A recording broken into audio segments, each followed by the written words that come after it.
Are you ready to embrace a healthier, more vibrant life? Look no further than With Joy, a transformative movement and nutrition program that goes beyond the ordinary. Our approach is rooted in compassion care, tailored to each individual. Whether you're a seasoned athlete or just starting your fitness journey, we've got something for you. Our comprehensive programs include strength, mobility, and conditioning to elevate your fitness, recovery and recuperation for healing, and nutrition wellness plans to fuel your body for optimal performance. Check out our show notes for more information and links to our programs. Join the With Joy movement today and discover a whole new way to thrive. Hi, I'm Laura Hahn Segundo Collins. And I'm Joy Hahn Silva Malora. And welcome to Hahnacity.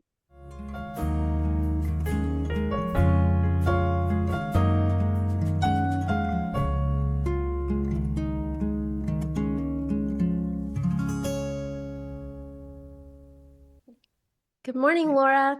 Good morning, Joya. How are you doing? I'm a little tired. Yeah. It's a little early here in LA. Little early here. And it's getting cold and chilly because this is right before your birthday. Oh boy. You didn't have which is so exciting. And I have to take notice of your shirt because I would not be who I am if I did not notice that you have a Mamba shirt. Mambacita shirt, yep. Oh, it's Mambacita, that's right. Mambacita. Mambacita Academy. And it's in so purple pretty. and gold. It's so pretty. Yeah. It's got great details. Let me show you the back. Okay. Can you see the back? Oh, I love that. Isn't that lovely?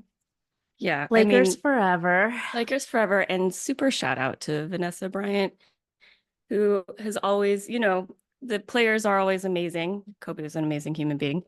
And I feel like in some ways we grew up with Kobe in our lives because we're all kind of the same age.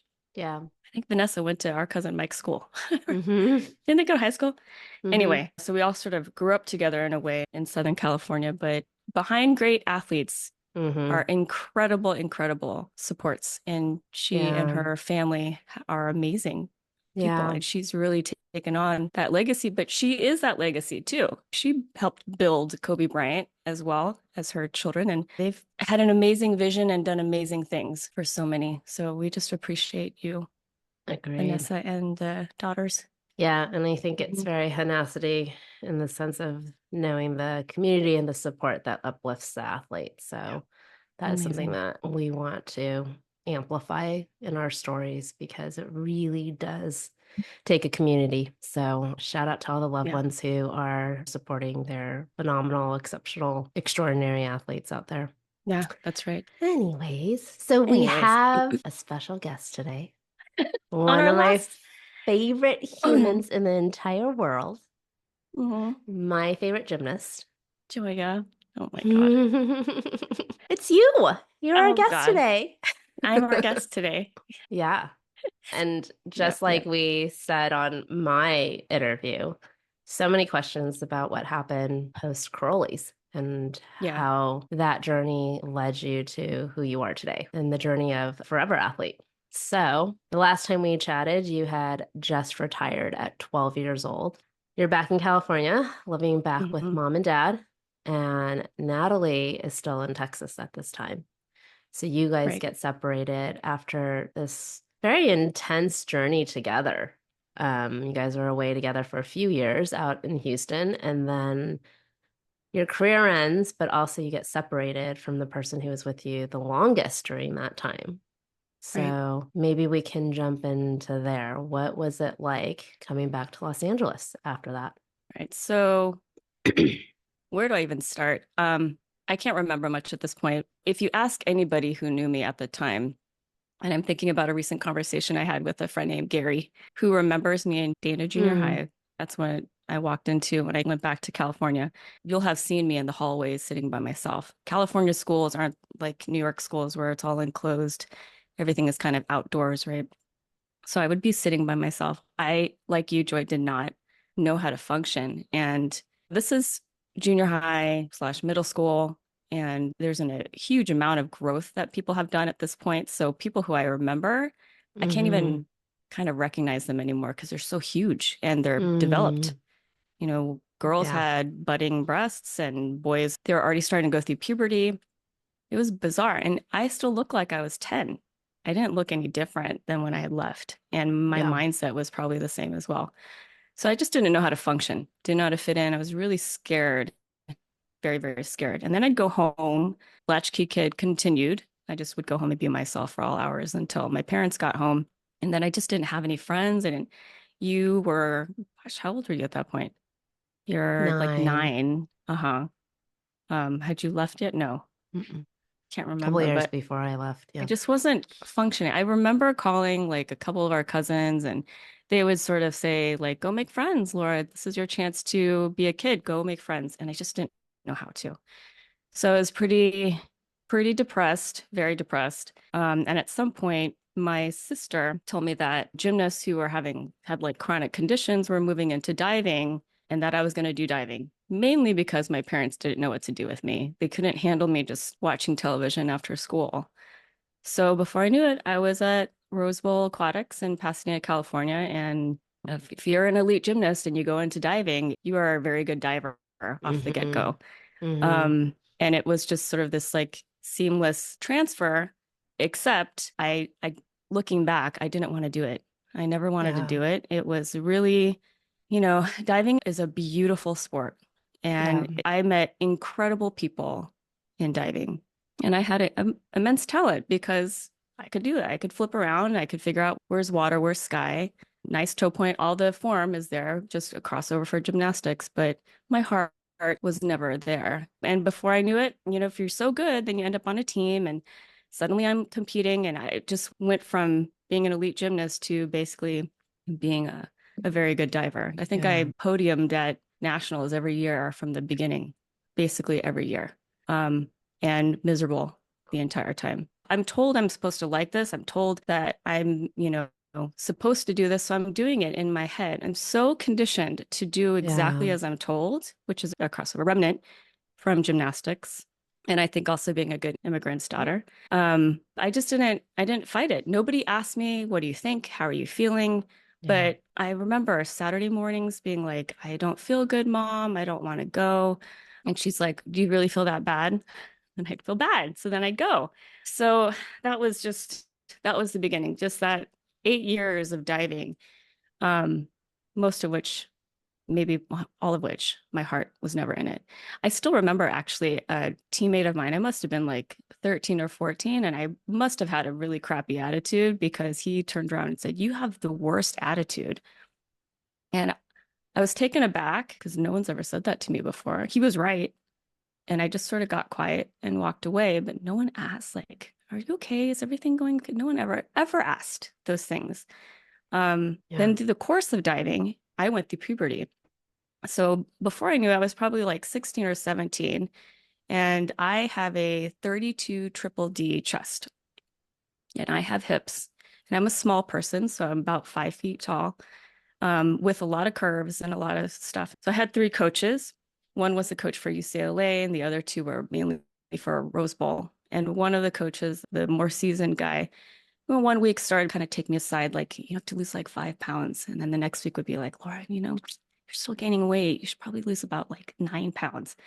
And before I knew it was like 12 pounds, Laura, you're really pushing it. But looking back at those pictures, I'm just a Korean Filipina person. Like I just have a woman of color body. And like Yeah. I'm standing next to these people, girls my age who are more of the white, thin framed Yeah. body folks, a lot of blonde hair, blue eyes kind of folks. And I'm never going to look like that. And Yeah. that began the years of the Mm. disordered eating. I wasn't a restrictive person. Our family, we really love food. So that wasn't the Yeah. problem. But my issue was more binge and purge. So it was harder to hide after a while because of, if you throw up, then your eyes water. So it would have to be sort of conditioned eating times. So Yeah. that kind of took place probably, I would say, like end of high school into college. But at some point now I have like roommates around in college and you can't get away with that. So that sort of ended that. But I just constantly fluctuated in weight and constantly fought weight.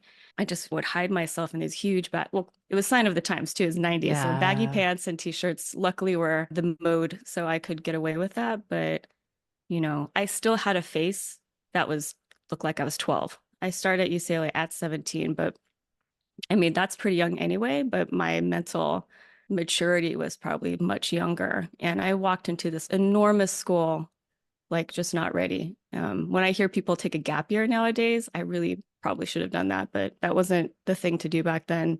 Luckily, I walked into UCLA with one of my coaches from Rose Bowl, Tom Scotty, who was just a kind human being. And he would start to notice things and he would say things like, Laura, stop saying sorry. Because I guess I was saying sorry. I didn't even know. He'd give me a correction. I'd say sorry. He's like, stop saying sorry.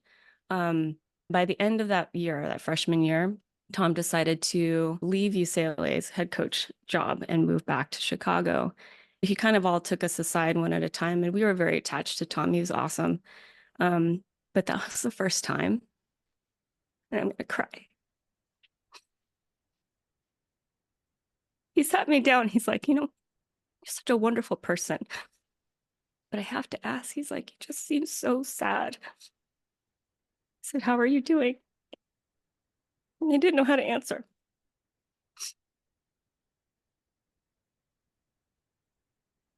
No one had asked that ever. I don't even know how I answered. I just know at some point I got up and walked out and I told him I appreciated him. I was going to miss him. It's true. But that question, that is a milestone moment in my life because we're going back to my room and just thinking like, yeah, he's right. I'm not well. Sophomore year, I moved into an apartment with a swimmer, my best friend Emily, and another really great friend, Kat. She was a water polo player, and Kat was like the easiest person to live with. She didn't care like what I did or who I was. Kat just loves like a bear, like bear mama bear hug. I lived with my best friend who was just like so easy. And then I lived with a swimmer who at some point during sophomore year said to me, like, I think you might look into therapy. I see that you are not well. And so I did. There was a sports psychologist for UCLA that I did go to for a couple sessions. I didn't know what I was doing with therapy. There was so much shame and sense of failure in being there. I'd be saying something and she'd kind of look down at herself and pick lint. And my head was like, she's not even listening. She doesn't care. So I just didn't go back. And that was probably the extent of that. The rest of college, I keep kind of spiraling down into this depression. By the end, senior year at UCLA, I'm pretty on my own, friendly to everyone. If you asked anybody how I was doing, I smile, but I spent a large amount of time on my own, just kind of holed up and incapable of like socializing. So when I think about my diving team at UCLA, they were a wonderful group of women. Fantastic. They tried so hard to help me get connected. I was pretty shy. You couldn't tell the difference between myself and the wall. We'd go to parties and all the things that college kids can do. And it just, when I look back, it just wasn't me. I tried for some time to keep up, but I was a nerd. I would have preferred to go see jazz or museums or go for a walk, go for hikes. I like that stuff. Anyways, in the meantime, we're getting to the end of my athlete journey because the injuries that I sustained as a child through gymnastics actually got worse over time. And in diving, just going head first, that was enough to keep the bone chips cracking off. In my left arm, I have this sort of abnormal radial head that is a carryover from the injury to the joint that happened with Rick that time that we talked about in season 1. At the end of my journey with my elbows, I had 6 surgeries, 3 on each side, and they're mainly cleanup and taking out, more bone chips and cartilage kind of frays, and so it's a lot of cleanup. So after Tom goes, we have a new coach. He's nice enough, but I guess I'm just in a space. We just never really kind of hit it off ourselves, but a nice person. But between junior and senior year, as I would do every summer, I would go back to Rose Bowl. And that summer, the head coach at that point was Jeff Stabile, who was one of the 3 coaches that I had grown up with. And I told him, like, I'm just not well. I haven't been well for a while. I don't know what to do about this, but I'm just like kind of miserable. And he said, I'm going to cry again because this is another canonical moment. Jeff says to me, why don't you just take the summer off? no nationals, no seniors, no nothing. Just come and find some kind of joy again. Like, what do you enjoy about diving? In my head, it was hard to figure out what that was. The only thing that could come up with is the people. I really, really did love the diving team. And so I did that. And it was lovely. I probably had the best diving year at that point. I was having fun. It was fun to just figure out how many flips I could get in, off the 3 meter or something. And I improved so much. Um, Also to note is that my junior year, the thing that kind of ended the season is I actually hit the board. We had come back from a diving meet where I don't think any of us did very well, and coach wasn't happy with us. So when we went to practice the next day, he had like a hard workout, and I was so tired. And I went to do inward 2.5, which was usually very easy for me. And I clipped my feet on the board and sort of flew back. One of my Sounds teammates like your came in and I bar was, injury, Laura. yeah, oh my God. Yeah, that's right. I should have just gone back up there and just did it again. I was so mad that I'd hit the board. I was so tired and I didn't do it. But after that sort of messed with my head. And that also contributed to just a whole boatload of bad walking into that summer between junior and senior year. So had amazing summer season. So grateful to Jeff for letting me be myself. And then I walked into senior year, like really having a good time, doing really, really well. But the elbows actually got worse and worse and worse. Dr. Shapiro was one of the physicians at UCLA at that time, and we did MRIs, and he's like, again, after all these surgeries you've had, like they're all over the place. Your bone chips are everywhere. Like there's arthritis in it. He's like, how long are you going to be diving after you leave UCLA? I don't know. Like I hadn't even thought about not being Mm, an athlete at that point. So I'm like, yeah. I don't know. And he's like, honestly, do you think I'm going to be diving forever? I was like, no, I guess not. And he said, let it go, Laura. Let it go. Go live your life. There's so many more things outside of sports. Another canonical moment. Like, what do you mean? There's nothing outside of sports. I don't even know what that means. But he's like, I think you should stop diving because this is only get worse. He's like, I don't you have to want to hold your ask. babies one day? I Yeah. was like, I don't want to have babies. I'm never getting married. I'm never going to have babies. And he's like, well, whatever it is you want to do, like, don't you want to be able to lift things or do things without pain? I didn't even think about that. So that was the end of diving. That chapter closed. And the second that it closed, I just went into this whole world of exploration. Basically became a teenager that just started exploring everything. All the things that I knew that I liked, I tried to do as much as possible. Yeah. So I knew I liked working. So I was like trying all kinds of different jobs. I've had a bajillion jobs, started traveling as much as I could. When I left UCLA, I didn't know what to do with my life. I ended up going into Peace Corps and living in Bolivia, where the Bolivian point of view is like, you are wonderful just as you are. Like, you're too skinny, or we want you to eat, or healthier ideas about what food is really shifted. I had tried to be a vegetarian for some time. It didn't work out so well. So when I go to Bolivia and they kill like the one sheep for you, you're going to eat it. And I noticed I started feeling better. I had more Mm. energy. I just felt so much different. But they also treat their animals completely differently than we treat animals. Like I remember that all the cows had names and like they were sort of free range and we would herd the cows home. There's like so much love and appreciation and prayer over that. It's just such a sacred relationship in a way. So that shifted my idea about what food was. I started eating when I was hungry instead of just going for food because I needed comfort.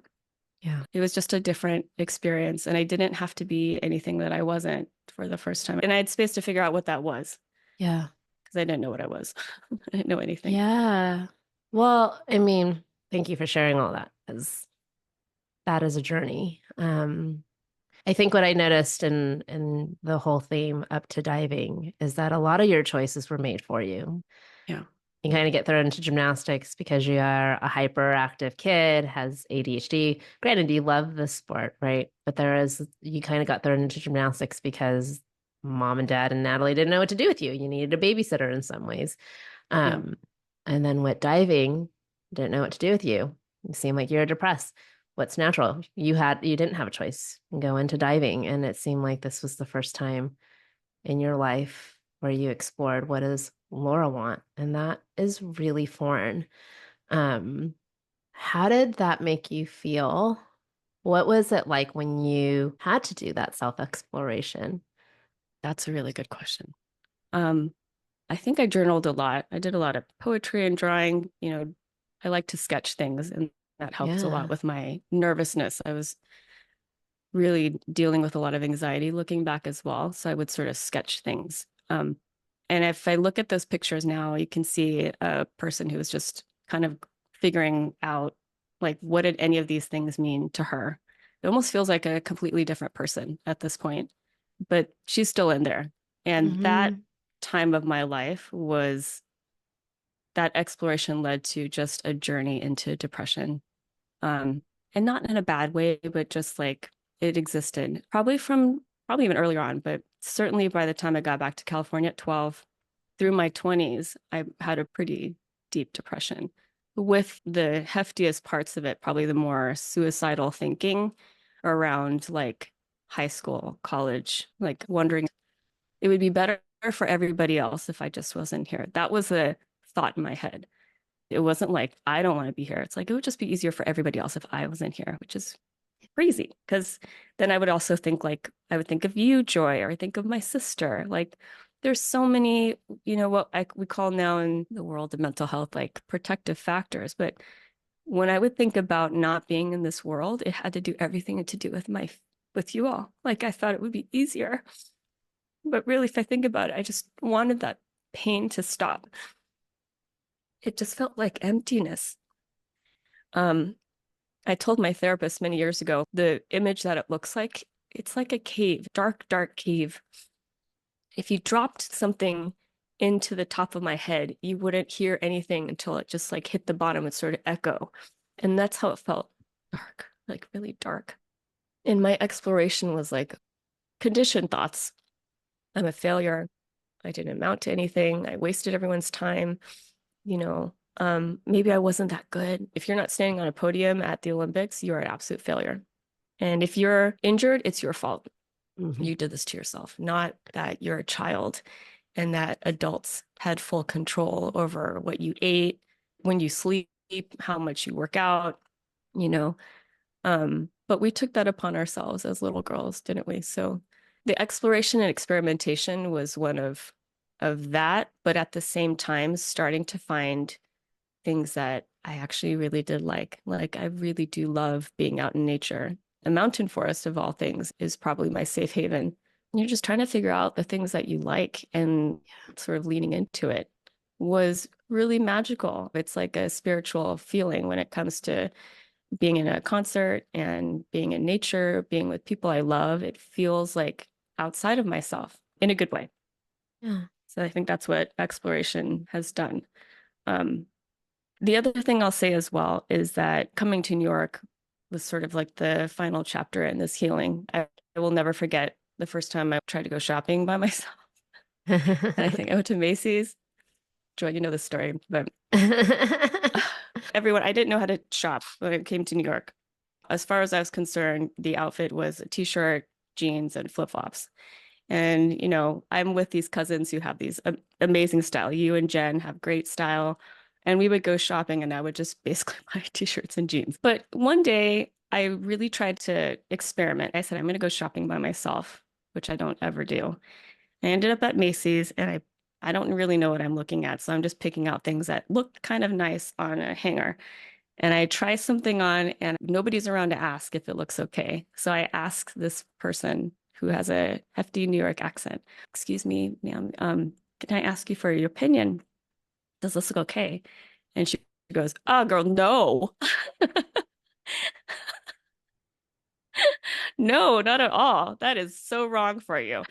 And then she proceeds to tell me why, which, she's like, you've got this and that. This is beautiful. Why are you hiding it? And like all kinds of lovely things. So she sort of showed me different pieces and she helped me put together an outfit that she's like, see, how do you feel now? I actually felt pretty good. So I do my life in experiments that way when I need to have like a boost of something new, Yeah.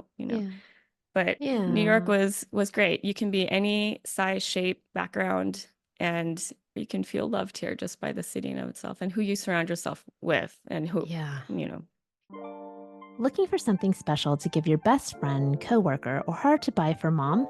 Discover Park Street goods on Etsy. Our one of a kind modern wood pieces are crafted slowly and lovingly, one at a time. Find a unique handcrafted piece of functional art to add to your home. Come visit Park Street Goods today because handmade is happy. Yeah, I So, think that that's the piece I think that was part of your healing journey is that people saw you yeah, and loved you for who you were. And even going back to hearing, you know, like going through puberty and having a body type of a woman of color is not the same. And this is a theme that I don't think is talked about in athletics on how athletes are judged, because there is a yeah, norm.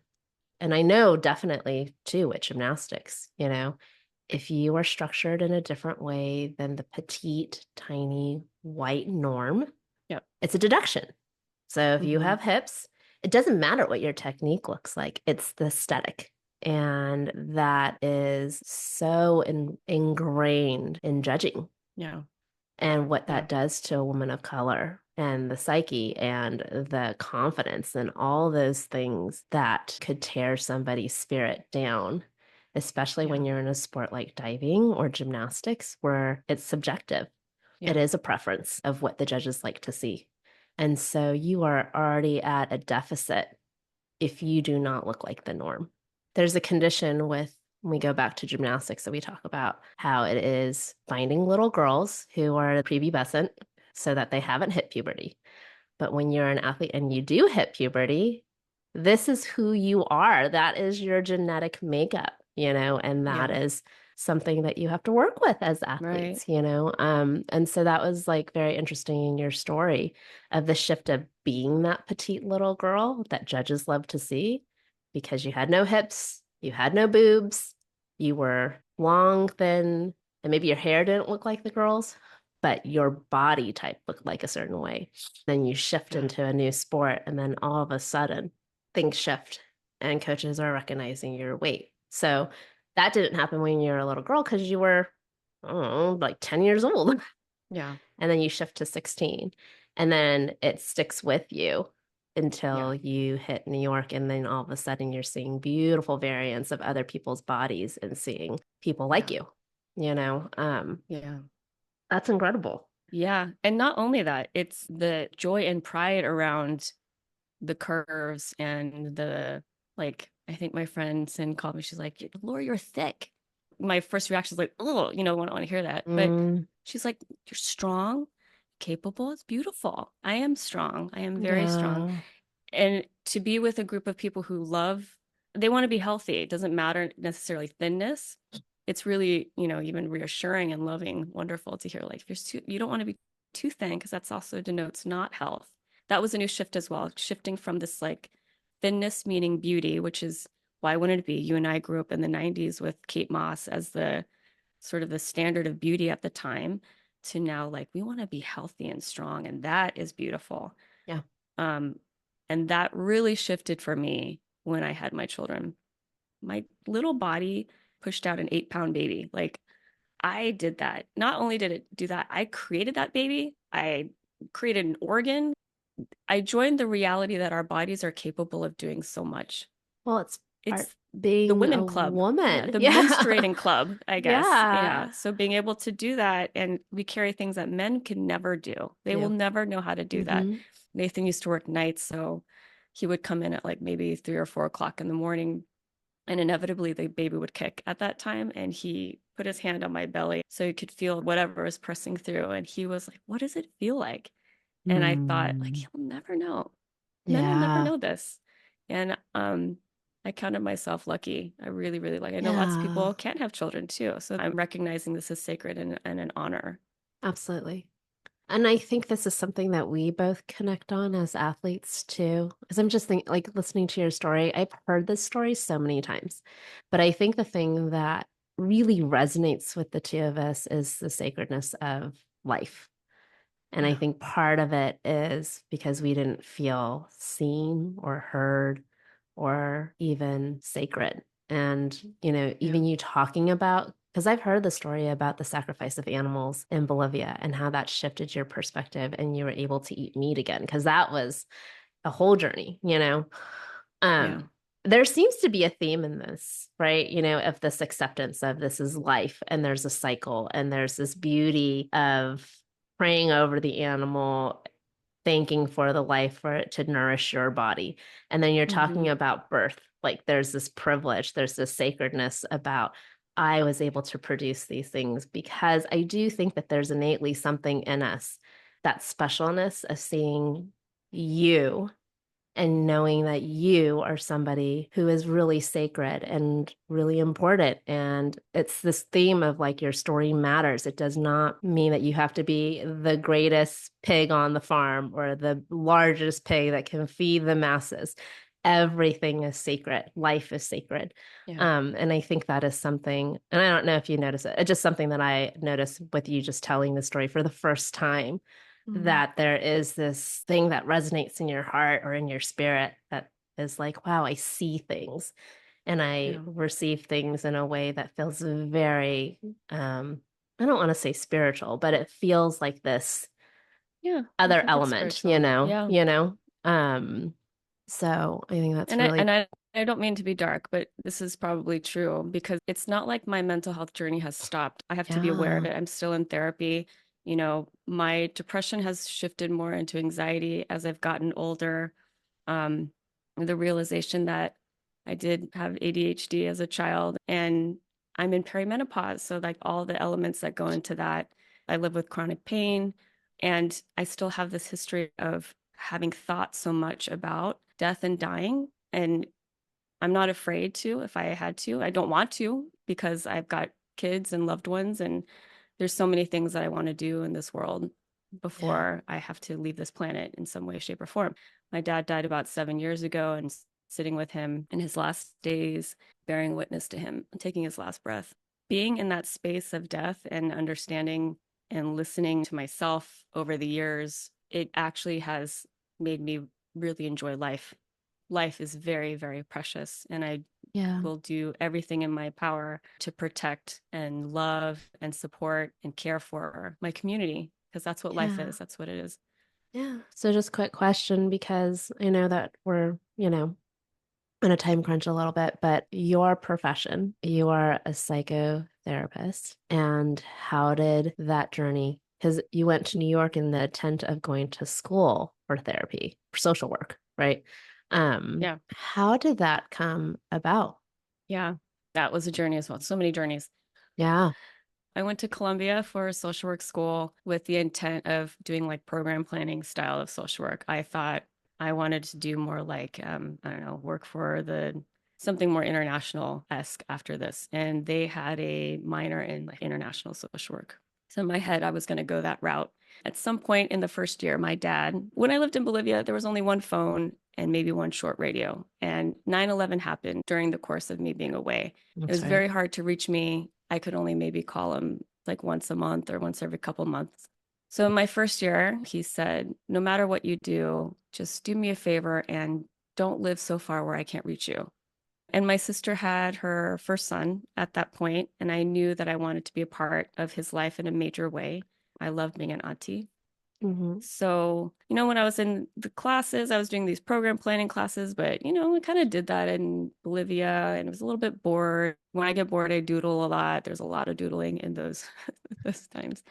But I had to take a human behavior social environment class, and that I really loved. Those are the psychology theory classes from Freud to Mahler and Winnicott. And I just felt really drawn to workings of the brain. My second year internship was at New York State Psychiatric Institute, the Audubon Clinic. There I worked at a continuing day treatment program, and I loved it. I just absolutely loved the clients. I loved the clinicians. I love the way that everybody just poured their heart into this little community. And there was so much love. And I learned so much from my supervisor and the people around. So big shout out to Ana Rivera, because she was awesome, and Amaryllis. But yeah, that sort of set the tone where I was like, I just want to learn more. It wasn't even about like, I'm going to be a therapist. I was like, this is just interesting. I would like to learn more about the workings of the brain and the heart together. After that, my first job out of social work school was at Health and Hospitals Gouverneur, the behavioral health clinic. And there, I was so lucky to be in just the presence of big-hearted care. Everybody was learning different things and bringing it to the clinic together. So like a friend of mine was learning from Marshall Linehan DBT when it was kind of first out. I was in institute training for psychoanalytic psychotherapy, and a bunch of people had different trainings, and we'd kind of like eat lunch together and share. Mindfulness and meditation was coming on, so we would do like lunch breaks where we'd be meditating together. It was just a really lovely exchange of information and ideas and skills and knowledge. So I just started loving it and hearing people's stories. What I realized in the few years after I left social work school is when we were growing up and we always felt othered, hearing people's stories sort of like brings all those walls down. And I started noticing that we could just be humans. And that was really meaningful. It was healing for me, healing for others, just to be in the space and bear witness to each other's stories. Yeah. That's probably what I enjoy the most about my job, and especially for athletes, because they are just told not to. There's no stories for them. There's no internal story. Unless the story is just like, I bled in the last game of the World Series and blah, blah. And that makes me like this like courageous person. Well, and also superhuman. Superhuman. Yep. Yeah. No, you were courageous the entire way. Yeah. Surrounded by support the entire way. Or maybe if you didn't have support, that's part of your journey. It wasn't just that moment. That moment is built upon an accumulation of so many elements that you've done on your own and with the support of others in your life. Yeah. So I think that's where I've come to today. But it is interesting because after the podcast with you last season, I mean, I've worked with athletes before, but I never thought I would be back in this capacity, working so in-depthly with athletes again, especially gymnasts. Like just, it's really, really interesting to be in this space again. But have the tools to be able to work with them and bring healing to a lot of people too, Laura. You do that. That is also a gift, you know. So I have to ask you the same question that you asked me. Looking back as a lifetime athlete, a forever athlete, can you say to yourself that you are proud to be an athlete now? My first reaction is to say that I'm not an athlete anymore. You know, I don't like going to the gym. There's so many things I just don't like to do that requires, like, say, a coach of some sort. But the other part of me says I'm very, very proud to be a forever athlete in my own way. That mentality is absolutely still there. Mm-hmm. Absolutely still there. I will focus on something until I can get it to how I want it to be. That has never changed. That's all still there. And I think my role as the forever athlete right now is to support other athletes and helping them find their voice and connect within themselves and with others in a way that feels fulfilling for them. And that's not just the athletes. Sometimes it's their parents, it's their coaches. People are going through all kinds of stages and levels of connection within themselves and with others. So I guess yes. Yeah. I'm proud of you. Oh, I'm proud of you too. Well, we have come to the end, but it would not be the end unless we do a round of lightning discuss. Amen. So, in the theme of your t-shirt, because one, it rocks, but two, we're a family that bleeds purple and gold, and we have said this since season 1. That's right. My lightning question for you is, who is your all-time favorite Laker? Easy. Kareem Abdul-Jabbar. The captain. The Cap. Yeah. Love you, Cap. You're the best. Yeah, he's special too. How about but you, that Joya? Makes sense to me in a lot of ways because he was such an advocate and a trendsetter in his athletic career and really fought for social justice. And I'm like, it makes chills. So much sense that Kareem is your favorite. It's like, oh, that makes complete sense. Oh, and that glorious hook shot. Ooh. Yeah. Beautiful. Beautiful. Stunning. Like ballet. Yeah. I mean, I grew up with the man. Loved him from the day he stepped as a Laker. Kobe will forever be my favorite Laker. I will say rest that. In peace. That was a hard week. Hearing about that devastating crash. But I have to tell you a funny story. I saw Kobe Bryant. I think I shared this with you. I might have to put this on social media for everybody to see it, because I actually shared this story with Rohan too, because he also loves Kobe. So, but I was at Disneyland with my cousin Mike and a couple of friends, and we're on Splash Mountain, which is a water ride. And I decided to hide my phone and like put this hoodie on so that it would limit the amount of water that would get on to my things. And we're like getting ready to board, and they have the line stop. And I see at the corner of my eye, there's this really tall man. And I know that Kobe does love Disneyland. And I see this guy walking, and I look at my friend Scott and I go, and that's all I could say. And everybody starts looking, because my reaction is just like, I can totally see that. Ventilating, and I can't say the word Kobe, but I'm just going, and you see this large man walking. And Scott just looks at me, and he like has, his eyes are so big, and he's like, your phone. And I'm trying to find my phone. Because I hid it so it wouldn't get wet. And I finally grabbed my phone, and I'm fumbling through it. And everybody's like screaming, and he's waving at people, and he gets on the ride, and he puts his hand up, gives like a wave. And I get my phone out, and I finally take a picture, and all you see is Kobe's head with his hand up. This is a picture that I have of Kobe. And I literally, as he like rides out, I go, thank you for an amazing 20 years. And I collapse to the ground down to my knees, because I am so overwhelmed. And literally the whole group just starts hysterically laughing. And I'm like, I don't think you guys know that. Like, I don't understand. That was such an experience to be that close to him. Yeah. And on the ride, the whole time on the ride, I'm screaming on the top of my lungs, I love Kobe Bryant, because I'm hoping he could hear me on the ride somehow, because we literally went right after him. So that is my Kobe story. Can you imagine being the people sitting right behind him? Yeah, I think I would probably just be in shock. Yeah. I love you, Kobe. But we'll post the picture. We'll have to post the picture on social media. But literally, it's really like good, you guys. The back of his head and his hand. But my Kobe story. It's a good Kobe story. This is the end of our second season, Laura. End of second season. Thank you all for joining us on this journey this season. I know. It's been insane. And we are going to be back for season 3. So stay tuned, and we will announce the release date soon. Yeah, hopefully we'll have far less curveballs in between this time. Yeah, hopefully we won't do like a career switch / get married. Right. Yeah, all kinds of stuff. We're hoping that, the time in between will be less. Actually, we're going to commit that the time in between will be less. Yes. But have some ideas for some amazing guests for season 3. So we're excited to see you guys soon. I just have to say thank you so much for you, as always. Oh, thank you for you. Same. But I love you so much.